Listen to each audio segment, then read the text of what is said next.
Hello viewers, आज हम जानेंगे नॉर्थ अटलांटिक ट्रीटी ऑर्गेनाइजेशन, जिसे हम शॉर्ट फॉर्म में नाटो कहते हैं और हिंदी में भी हम इसे नाटो ही कहते हैं। नाटो क्या है, इसकी स्थापना क्यों हुई, कब हुई, इसके क्या उद्देश्य थे, इसमें कौन कौन से देश शामिल हैं और अभी इसमें कितने देश शामिल हैं, कौन से होने के लिए कह रहे हैं, वगैरह वगैरह हम नाटो के बारे में। और हाँ, नाटो की और कितनी ऑर्गेनाइजेशन हैं जो नाटो से निकलती हैं, उनके बारे में हम आज पूरी चर्चा करेंगे। यहाँ पर वर्ल्ड मैप दिया हुआ है। पहले हम समझ लेते हैं कि नाटो में कौन कौन से देश शामिल हैं। इसमें कनाडा, यूनाइटेड स्टेट, अगर हम उत्तरी अमेरिका में देखें, ठीक है, तो उत्तरी अमेरिका में कुछ 5-6 देश ही आते हैं, ये नीचे वाले, इनको छोड़कर यूनाइटेड स्टेट ऑफ अमेरिका, जिसे हम USA के नाम से जानते हैं, वो ये वाला है, ठीक है, ये और ये अलास्का भी इसी का हिस्सा है। साथ में ऊपर ये कनाडा, ये पूरा कनाडा है, ये शामिल है। तो ये तो हो गए उत्तरी अमेरिका के देश। इधर ये यहाँ हम आ जाते हैं तो ये यूरोप है। यूरोप के इसमें काफ़ी सारे छोटे छोटे देश हैं, फ्रांस, बेल्जियम वगैरह बहुत सारे देश हैं, ज़्यादातर यूरोपियन कंट्रीज़ इसमें शामिल हैं। और ये जो बड़ा सा आपको दिया हुआ है, ये रशिया है। किसी टाइम में हम इसको USSR कहते थे, यानी कि सोवियत संघ कहते थे, लेकिन इसमें से कुछ देश टूटकर अलग हो गए और बाद में नाटो में शामिल हो गए, तो उसके बाद ये रशिया बन गया, ठीक है। अभी हम इसको रशिया कहते हैं। इसी के कुछ देश इससे अलग होकर बाद में नाटो में शामिल हो गए थे। वही आज के टाइम में जो दोनों की दुश्मनी सी रहती है नाटो और रशिया के बीच में, वही इसका मेन कारण है। खैर, मैंने ये नहीं बताया अभी तक कि नाटो है क्या। नाटो एक ऑर्गेनाइजेशन है। ऑर्गेनाइजेशन यानी कि एक ग्रुप है जिसमें बहुत सारे देश शामिल हैं। स्टार्टिंग में इसमें सिर्फ 12 देश शामिल थे और अभी हाल फिलहाल में इसमें 30 देश शामिल हैं, यानी कि 30। तो इसका उद्देश्य क्या था, ये क्यों बना था, यहाँ पर हम बात कर लेते हैं। ये देखिए, ये सारे नाटो के देश हैं, ठीक है। अभी हम एक एक देश के बारे में बात कर लेंगे। हमने यहाँ से तो बात की USA और कनाडा, और यहाँ से बहुत सारे देश हैं, बाकी के सब यहीं से हैं, उन सब की भी बात हम करेंगे। ये सारे देश हैं, आप पढ़ सकते हैं। Belgium, Italy, Greece, Germany, Canada, तुर्की, Luxembourg, Denmark, Norway, United States, USA, Netherlands, France, पुर्तगाल, आइसलैंड, UK, यूनाइटेड किंगडम जिसे हम कहते हैं, ये भी और भी ठीक है, ये सारे देश हैं। लास्ट में मैं आपको इसकी पूरी लिस्ट दे दूँगी, आप पढ़ सकते हैं। तो ये जो नाटो है, इसकी स्थापना हुई थी 1949 में, यानी कि जब हमारा भारत आज़ाद हुआ था उसके 2 साल बाद। तो उस टाइम अगर हम भारत की बात करें तो भारत नया नया आज़ाद हुआ था, ना वो नाटो में शामिल हुआ और ना वार्सा समझौता, दूसरा था वार्सा समझौता, ना उसमें शामिल हुआ। हम तो गुटनिरपेक्ष से अलग होकर किसी में शामिल नहीं हुए थे, क्योंकि हमारा जो देश है वो नया नया स्वतंत्र हुआ था, तो हम नहीं चाहते थे कि कोई और अब हम पे आके हुकूमत करे। खैर, हम आ जाते हैं नाटो पे। तो नाटो की स्थापना 1949 में हुई, और कहाँ पर हुई थी, वाशिंगटन DC। वाशिंगटन DC कहाँ पर है, ये USA में है, USA में। तो यानी कि मेन इसकी स्थापना USA से ही हुई थी। और इसमें उस टाइम कौन कौन से देश शामिल थे, इसमें था Canada, Iceland, Denmark, Italy, France, Luxembourg, Netherlands, Norway, पुर्तगाल, ब्रिटेन, ठीक है, और USA तो था ही, USA में हुई थी। तो ये कुछ 12 देश थे जो इसमें शामिल हुए थे स्टार्टिंग में। और ये जो उद्देश्य था, इनका उद्देश्य ये था नाटो को बनाने का कि हम सब एक हैं, हमारी जो पावर है वो सब एक है। अगर कोई भी देश इन 12 देशों में से किसी एक पर भी हमला करता है तो बाकी सारे देश मिलकर उस हमले का जवाब देंगे। सब ये समझेंगे कि वो हमला हमारे ऊपर हुआ है। तो सबकी सेना एक साथ मिलकर काम करती है, सबका पैसा एक साथ मिलकर काम करता है, सारे मतलब बहुत सारी चीज़ों में, ख़ास तौर पे सैन्य शक्ति में एक साथ मिलकर काम करते हैं। तो इनकी सेना काफ़ी बड़ी हो गई दूसरों के मुकाबले, और दूसरे भी इन पर युद्ध करने से या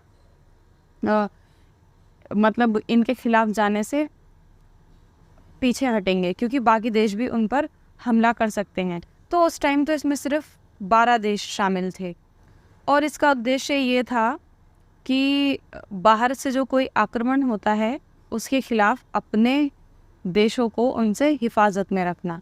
लेकिन बाद में क्या हुआ इसी जब ये नाटो बन रहा था तो उस टाइम यूएसएसआर क्या कर रहा था, जिसे हम सोवियत संघ कहते हैं, सोवियत संघ क्या कर रहा था, इसी के जवाब में उस टाइम वारसा समझौता बना। वारसा समझौता उस ग्रुप का नाम है जिसमें सारे सोवियत संघ के देश थे, ठीक है, सोवियत संघ। लेकिन सोवियत संघ की नीति इतनी खतरनाक थी, बहुत ज़्यादा कठोर थी कि देश उसको संभाल नहीं पाए, मतलब कुछ थोपने वाली नीतियाँ थी, क्योंकि सोवियत संघ में साम्यवाद था। जैसे कि अगर हम यूएसए में देखें तो यूएसए में क्या है, पूंजीवाद, वहाँ पूंजीवाद चलता है। अभी पूंजीवाद और साम्यवाद अगर आपको समझ में नहीं आ रहा तो और वीडियोस हैं, उसमें आप देख सकते हैं मेरी, पूंजीवाद और साम्यवाद क्या होता है बहुत अच्छे से समझाया हुआ है, ठीक है। और हमारा देश, अगर हम कहें कि हम पूंजीवादी हैं साम्यवादी, तो हमारे देश की जो अर्थव्यवस्था है वो मिश्रित है, ना पूरे तरीके से पूंजीवादी है ना पूरे तरीके से साम्यवादी है, ठीक है। तो ये साम्यवाद चाहता था, वैसे मोटा मोटा मैं समझा दूं कि साम्यवाद में ये होता है कि सारी चीज़ें सरकार के हाथ में होती हैं, और पूंजीवाद में क्या होता है कि सारी चीज़ें जिनके हाथ में पूंजी है ना उनके हाथ में होती हैं, ठीक है। खुली अर्थव्यवस्था होती है, इसमें कोई भी आ सकता है, जा सकता है, अपना सामान बेच सकता है, और साम्यवाद में सब सरकार डिसाइड करती है। लेकिन आपको डीपली समझना है तो आप वीडियो ही देखना या फिर कहीं और से पढ़ के आना, ठीक है। तो साम्यवाद आपको समझ में आ गया। तो ये साम्यवाद के साथ था, और वारसा समझौते में जितने भी देश थे, कौन से देश थे, यूरोपियन कंट्रीज थी सारी, जो अभी नाटो में है वही सब कंट्रीज थी। तो सोवियत संघ की कठोर नीतियों की वजह से वारसा समझौता टूट गया, और 1991 में तो यूएसएसआर ही ख़त्म हो गया था, यही पूरा बिखर गया था। इससे बहुत सारे कुछ देश अलग हो गए थे। उसके बाद रशिया आया, ठीक है, रशिया बन गया, और फिर यूएसएसआर के जो देश इससे अलग हुए वो जाके नाटो में शामिल हो गए, ठीक है, नाटो में शामिल हो गए। तो सोवियत जो अभी यूएसएसआर, जिसे हम अभी रशिया कहते हैं, उसको तो बुरा लगना ही था। तो क्या हुआ, 1990, ठीक है, 1990 के बाद लंदन में एक शिखर सम्मेलन हुआ। उसमें बताया गया कि शीत युद्ध खत्म हो चुका, क्योंकि शीत युद्ध था ही किस लिए, शीत युद्ध था ही इसलिए कि यूएसएसआर और यूएसए के बीच में जो हथियारों की होड़ लगी हुई थी कि मैं ज़्यादा बड़ी पावर हूँ, मैं ज़्यादा बड़ी पावर हूँ। अब यूएसएसआर तो ख़त्म हो गया, कौन बचा, एक बड़ी पावर यूएसए ही बचा, ठीक है। तो फिर शीत युद्ध भी ख़त्म हुआ, क्योंकि शीत युद्ध तो था ही इसलिए। तो वहाँ पे पता चल गया 1990 में लंदन में एक आयोजित शिखर सम्मेलन में कि शीत युद्ध खत्म हो चुका। अब एक दूसरे के जो विरोधी देश थे, कुछ देश इनके विरोधी, कुछ देश इनके विरोधी, तो वो सब भी एक दूसरे में ख़त्म हुए। अब जो देश यूएसएसआर से अलग हुए थे वो जाके किस में शामिल हो गए, नाटो में शामिल हो गए। तो इसके ऊपर एक प्रस्ताव रखा गया, एक संगठन रखा गया, जिसमें जो देश पहले साम्यवादी विचारधारा के थे, यूएसएसआर के साम्यवादी विचारधारा के थे, वो अभी जब नाटो में शामिल हुए तो कौन सी विचारधारा के बन गए, अभी वो लोकतंत्र नहीं, पूंजीवादी, लोकतंत्र तो दोनों में ही है, पूंजीवादी विचारधारा के बन गए। तो इससे रशिया को कोई फ़र्क ना पड़े, तो इसके लिए भी बैठक की गई, संधियाँ की गई। जैसे कि आप देखें तो बाल्टिक गणराज्य कहलाने वाले एस्टोनिया, लातविया और लिथुआनिया नाम के कुछ छोटे छोटे देश हैं जो बाद में नाटो में शामिल हो गए, और ये कभी सोवियत संघ का हिस्सा हुआ करते थे, लातविया, लिथुआनिया, एस्टोनिया, ये सब। आज अगर हम देखें तो आज सोवियत संघ में 30 देश शामिल हैं। वो 30 देश कौन कौन से हैं, Albania, Belgium, Bulgaria, Canada, Croatia, चेक Republican, Denmark, Estonia, France, Germany, Greece, Hungary, Iceland, Italy, तालिविया, Lithuania, Luxembourg, Netherlands, Norway, Poland, पुर्तगाल, रोमानिया, स्लोवाकिया, स्पेन, तुर्की, यूनाइटेड किंगडम जिसे यूके कहते हैं, संयुक्त राज्य अमेरिका जिसे यूएसए कहते हैं, मॉन्टेनेग्रो ये अभी शामिल हुआ है, और नॉर्थ मैसेडोनिया ये भी अभी शामिल हुआ है। 2017 में अभी इसमें शामिल हुआ है मॉन्टेनेग्रो, ये भी एक छोटा सा देश है, यूरोपियन कंट्रीज़ है। और उसके बाद 2019 में इसमें शामिल हुआ है मैसेडोनिया, ये भी यूरोप का ही देश है, छोटा सा देश है। तो इन दोनों को मिलाकर टोटल 30 देश हो चुके हैं। और नाटो में अभी यूक्रेन भी शामिल होने की बात कर रहा था, जिसकी वजह से रूस और यूक्रेन के बीच में युद्ध भी चला।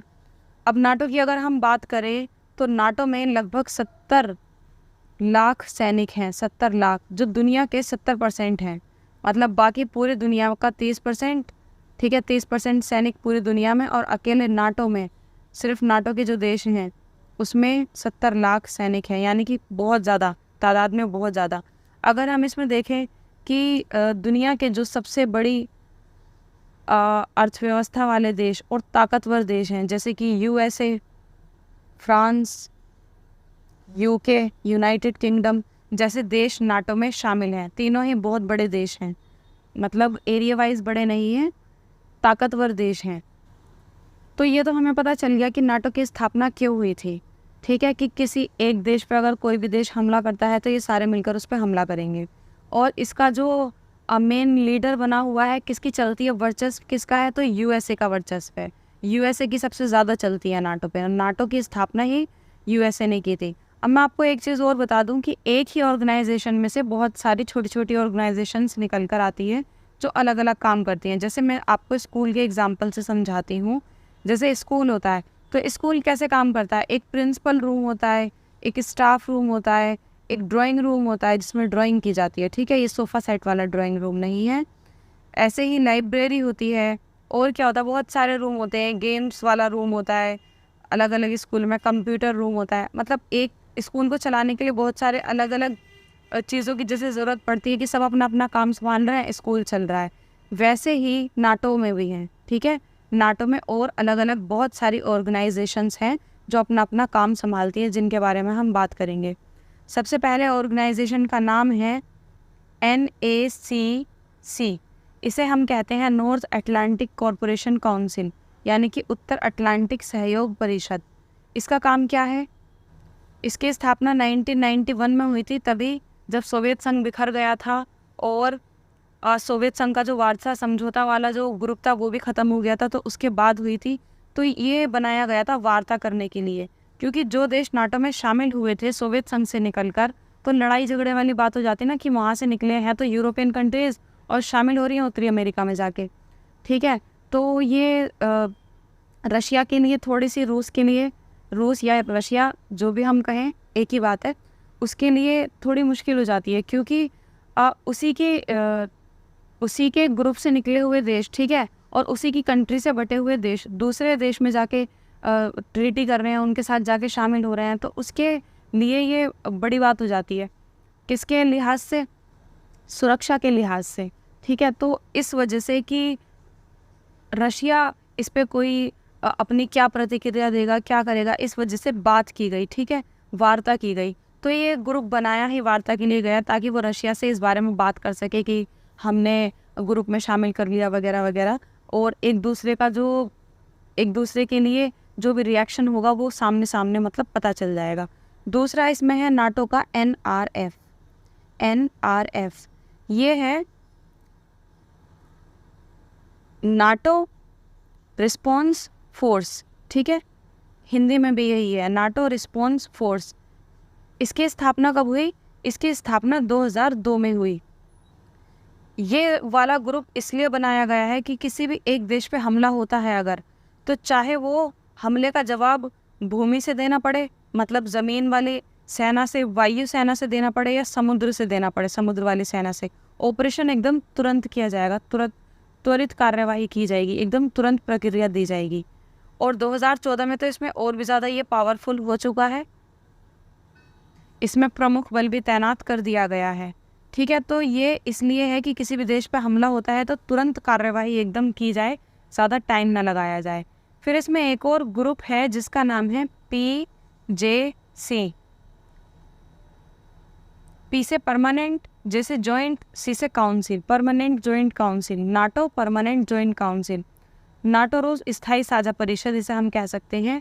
इसकी स्थापना 1997 में की गई। मतलब ये कि ज़्यादातर ग्रुप की जो स्थापना है वो वार्सा समझौता जब ख़त्म हो गया उसके बाद ही की गई, क्योंकि सभी देशों को ये डर था कि रशिया उन पर हमला ना कर दे, या फिर रशिया कुछ और ना करे, अपनी तरफ से कुछ और ना सोचे, इसलिए।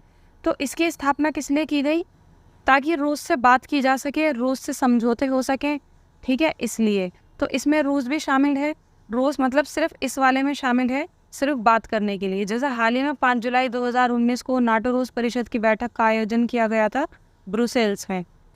ब्रुसेल्स बेल्जियम की राजधानी है वहाँ पर। तो उसमें जो यूक्रेन का मसला था उस पर बात की गई थी, क्योंकि रशिया नहीं चाहता कि यूक्रेन नाटो में शामिल हो, क्योंकि वो किसी टाइम में रशिया से ही अलग हुआ और उसके बाद उसकी बिल्कुल बराबर वाली कंट्री है, ठीक है, तो वो उसका दुश्मन बन जाएगा और उस पर हमला कर सकता है या कुछ भी कर सकता है, तो उसके लिए सेफ़ नहीं है। तो उस पर बात की गई थी। 1997 में इसकी स्थापना हुई, ये भी बात करने के लिए ही था रूस से। और भी हैं इसमें बहुत सारे, जैसे NAC, जैसे DPC, NPG, बहुत सारे ग्रुप्स हैं। जैसे अगर हम बात करें NAC की, तो नॉर्थ अटलांटिक काउंसिल, उत्तर अटलांटिक परिषद, ये इसमें एक ऐसा संगठन है जिसमें सिर्फ मेन ऐसे ताकतवर देश शामिल हैं जो मिलकर फैसले करते हैं। इसमें जितने भी सदस्य देश हैं उनके जो लीडर हैं, ठीक है, सदस्य देशों के जो लीडर हैं, चाहे किसी देश का प्रधानमंत्री हो या फिर राष्ट्रपति लीडर हो सकता है, तो वो इसमें शामिल होते हैं और शामिल होकर मतलब बात करते हैं महत्वपूर्ण मुद्दों पर कि क्या करना है क्या नहीं करना है किसी भी चीज़ को लेकर। अगर हम DPC की बात करें तो ये है डिफेंस प्लानिंग कमेटी, ठीक है। इसमें सैन्य ढांचे को लेकर बात की जाती है, सैनिकों को लेकर कि कितना खर्चा करना है, कब करना है, कितना करना है, कहाँ कौन से सैनिक भेजने हैं, वो सब बातें। अगर हम NPC की बात करें तो यह है न्यूक्लियर प्लानिंग ग्रुप, किसके पास कितनी न्यूक्लियर पावर होनी चाहिए, किसके पास कितनी नहीं होनी चाहिए, उनसे सबसे जुड़ी जितनी भी बातें होती हैं वो NPC में की जाती हैं। और इसकी स्थापना 1966 में हुई थी।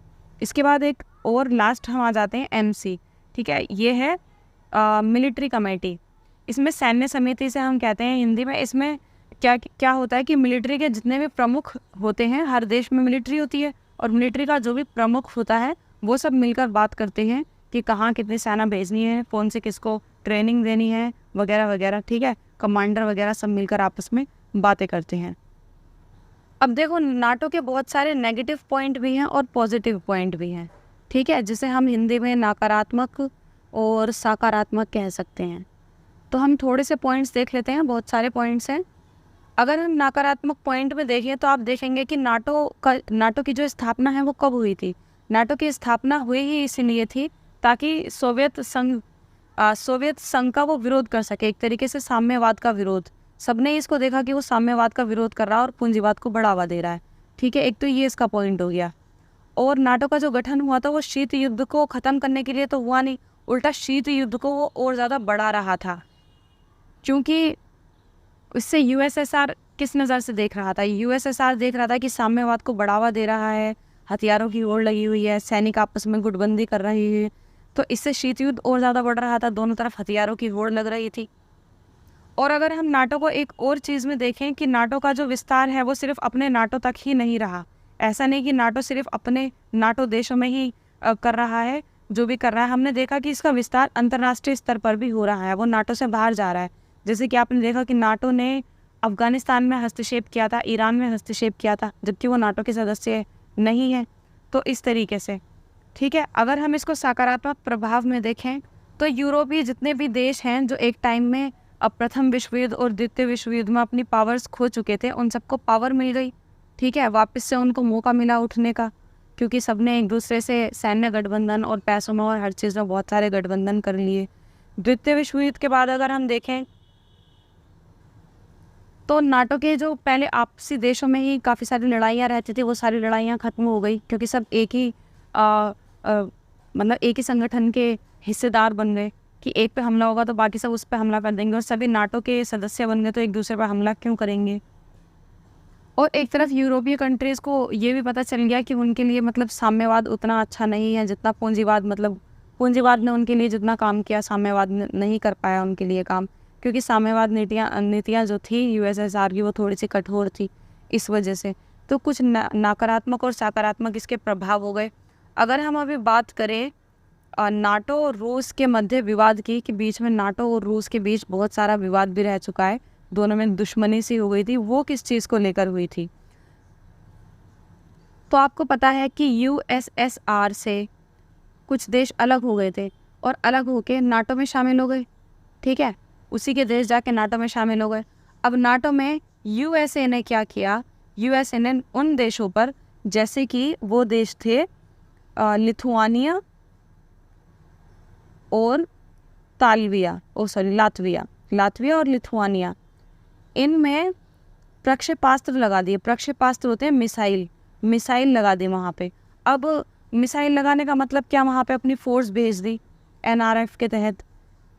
एनआरएफ संस्था मैंने आपको बताई थी ना, एनआरएफ नाटो रिस्पॉन्स फोर्स, जो त्वरित एकदम तुरंत कार्रवाई करती है, वो वाली फोर्स, वो लगा दी वहाँ पर उन दोनों देशों में, और मिसाइल लगा दी। तो इसको यूएसएसआर ने यानी कि रशिया ने किस तरीके से देखा, इस तरीके से देखा कि ये तो मेरे खिलाफ लगाया जा रहा है, तो इस वजह से वो नाटो के खिलाफ हो गया। नाटो की और उसकी दुश्मनी बढ़ती गई। और अभी हाल फिलहाल में हमने देखा यूक्रेन भी किसी टाइम में यूएसएसआर से अलग हुआ और अभी नाटो में जाने की बात कर रहा है, और बिल्कुल ये रशिया के बराबर में ही है ये देश, तो ये नाटो में जाने की बात कर रहा है। तो ये भी रशिया को बिल्कुल भी पसंद नहीं है, जिस वजह से नाटो और रशिया के बीच में युद्ध की संभावना क्या, युद्ध हो ही गया। ठीक है, अब यहाँ पर आप देखेंगे कि यूक्रेन अभी नाटो का सदस्य नहीं है, सिर्फ बात हो रही है। उसके बाद भी यूएसए यूक्रेन का पूरा साथ दे रहा है, उसको हथियार प्रोवाइड करा रहा है, ठीक है, सैनिक भेज रहा है, सारी चीज़ें कर रहा है। तो इसका मतलब नाटो से बाहर पाँव पसार रहा है ये अपने, जबकि ये सिर्फ नाटो में ही, अगर ऑर्गेनाइजेशन के हिसाब से देखा जाए तो सिर्फ नाटो में ही अपनी कार्रवाई कर सकता है कि नाटो के जो देश है उन पर हमला होगा तो हम कर देंगे, जबकि यूक्रेन अभी उसका हिस्सा नहीं है, सिर्फ हिस्सा बनने की बात हो रही है। नाटो ने इससे पहले भी अपने बाहर गतिविधियां करी हैं इस तरीके की, अपने क्षेत्र के बाहर, जैसे कि कहाँ पे की थी, अफ़गानिस्तान में, सभी को याद है अफ़गानिस्तान में क्या हुआ था। अफ़गानिस्तान वाला जो किस्सा है ये शुरू होता है 9/11 के हमले से। ठीक है, ये मंथ है और ये डेट है 11, क्योंकि इंग्लिश में डेट ऐसे ही लिखते हैं। ये मंथ है यानी कि सितंबर, और 11 तारीख सितंबर में ये हुआ था। अमेरिका में न्यूयॉर्क में वर्ल्ड ट्रेड सेंटर और वर्जीनिया के पेंटागन पर हमला हुआ था। तो वहाँ पे क्या हुआ था, अमेरिका उस टाइम नाटो का सदस्य था, तो अमेरिका ने इसको जो जिम्मेदार ठहराया वो ठहराया अलकायदा को। अलकायदा के नेता थे ओसामा बिन लादेन, उनको ठहराया कि उनकी वजह से ये हमला हुआ है या उन्होंने ये हमला करवाया है, और उन्होंने इल्ज़ाम लगाया कि ये जो नेता है वो अफ़गानिस्तान में छिपा बैठा है। तो अफ़गानिस्तान से कहा कि वापस करो भाई बिन लादेन को। तो अफ़गानिस्तान ने कहा कि प्रूफ दो, जैसे कि सारे देश प्रूफ मांगते हैं, यूएसए खुद भी प्रूफ मांगता है कि प्रूफ दो कि वो यहाँ छपा हुआ बैठा हुआ है। तो अमेरिका ने प्रूफ तो दिया नहीं, उसके जवाब में अपनी फोर्स को भेज दिया अफ़गानिस्तान में कि जाओ ढूंढ के लाओ बिन लादेन को। अब ढूंढा या नहीं ये तो नहीं पता, क्योंकि इसकी खबरें तो बार बार आती रहती हैं कि ढूंढ दिया मार दिया, ढूंढ दिया मार दिया, तो वो तो पता नहीं। लेकिन अमेरिका ने ये कहकर भेजा था 2001 में कि वहाँ पर इस्लामिक चरमपंथी जो सरकार है उसको हटाकर वहाँ पे लोकतंत्र लेकर आना है, इसकी वजह से वहाँ पर सैनिक कार्यवाही कर दी। ठीक है, अपनी सेना को वहाँ पे तैनात कर दिया। खैर, इसके बाद अगर हम देखें कि 1999 तक कोसोवो में भी नाटो की सेना रही है। अगर हम 2003 से देखें, 2003 से 2011 तक अमेरिका के नेतृत्व वाली सेना इराक में भी रही है। तो इस हिसाब से हम देख रहे हैं कि नाटो एक तरीके से पूरी दुनिया पे कब्जा जमाने की कोशिश कर रहा है, जबकि नाटो का उद्देश्य ये था कि वो अपने देशों में ये देखे कि एक देश पे अगर हमला हो रहा है तो बाकी देश उसकी सुरक्षा के लिए आगे आएंगे। लेकिन इस टाइम नाटो पूरे दुनिया पर अपना कब्जा जमाने की कोशिश कर रहा है।